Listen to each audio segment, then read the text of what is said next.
चलिए बात करेंगे अगली खबर की। ग्वालियर में 2 विभागों की लड़ाई में लोगों की जान खतरे में पड़ गई है। 20 करोड़ 73 लाख रुपए की लागत से बना आरओबी पुल बुरी तरह क्षतिग्रस्त हो गया है। पुल के बीचों बीच बड़े बड़े गड्ढे हो गए हैं, जिनमें से लोहे के सरिया निकल रहे हैं। इन गड्ढों में से होकर वाहन चालक निकल रहे हैं। आए दिन लोग दुर्घटना का शिकार हो रहे हैं। इधर सेतु विभाग और रेलवे विभाग इस पुल की देखरेख की जिम्मेदारी एक दूसरे पर डालकर अपना पल्ला झाड़ रहे हैं।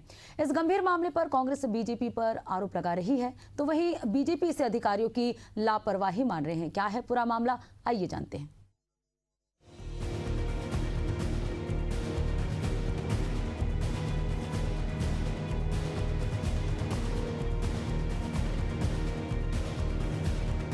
तीन साल पहले यादव धर्मकांटा से शताब्दीपुरम के बीच आरओबी पुल का निर्माण सेतु विभाग और रेलवे विभाग ने मिलकर कराया था। ये पुल 20 करोड़ 73 लाख रुपए की लागत से बनकर तैयार हुआ, लेकिन 3 साल के बाद ही भारी भ्रष्टाचार के चलते पुल क्षतिग्रस्त हो गया।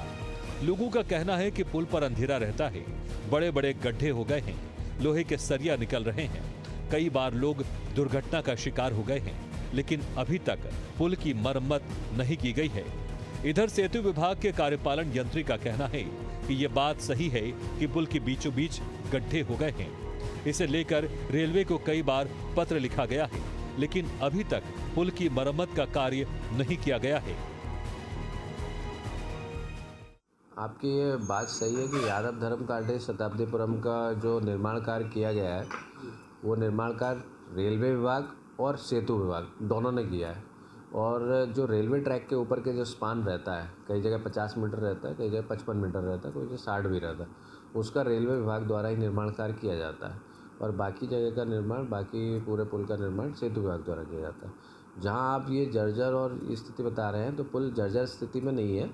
पुल का निरीक्षण हमारे द्वारा अर्धवार्षिक में किया जाता है। लेकिन जो ये बात सही है कि रेलवे विभाग के ऊपर जो वियरिंग कोर्ट है, उसमें काफ़ी गड्ढे हो गए हैं, और उसके लिए, उन पॉट होल्स के लिए कई बार हमारे यहाँ से पत्र भी लिखा गया है और उनको बताया भी गया है कि आपके विभाग का कार्य है और इसको आप सुधरवा लें।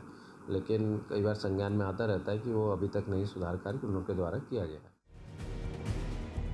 इस पूरे मामले पर कांग्रेस विधायक सतीश सिकरवार ने सरकार पर गंभीर आरोप लगाते हुए कहा कि ये मोदी का शाइनिंग इंडिया है, इसमें भ्रष्टाचार बड़े पैमाने पर हो रहा है। नेता, अधिकारी और ठेकेदार मिलकर देश को लूट रहे हैं। इस बात का सीधा सीधा उदाहरण ये पुल है। आज मोदी जी का शाइनिंग इंडिया है, ये मोदी जी की इंडिया है। इसमें भ्रष्टाचार बड़े पैमाने पर हो रहा है।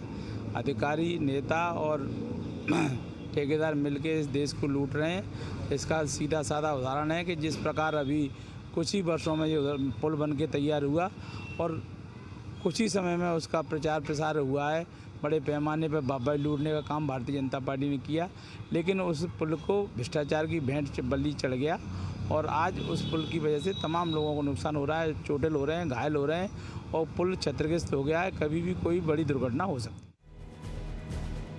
ग्वालियर बीजेपी के पूर्व सांसद विवेक नारायण शेजवलकर ने भी इस बात को लेकर प्रतिक्रिया दी और इसे एक बड़ी लापरवाही बताई। उन्होंने कहा कि इस लापरवाही को लेकर जल्द ही अधिकारियों को शिकायत दर्ज कराएंगे।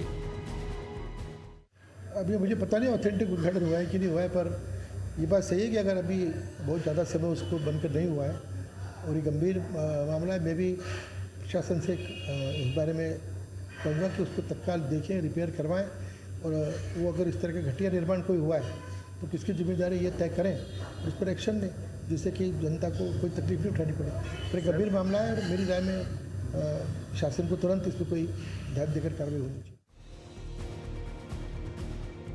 सड़क और पुल की स्थिति बदहाल होना अब आम बात हो गई है, लेकिन ये कितनी गुणवत्तापूर्ण बनाई गई है, इस बात का खुलासा खास तौर पर बारिश के दिनों में होता है, जब बरसात का पानी भ्रष्टाचार की पोल खोलता है। आरओबी पुल की असलियत सामने आने के बाद अब देखना ये होगा कि क्या इस पुल की हालत सुधर पाएगी या फिर जनता को अपनी जान खतरे में डालकर इसी तरह सफर करने पर मजबूर होना पड़ेगा। एशियन न्यूज के लिए ग्वालियर से भूपेंद्र भदौरिया की रिपोर्ट।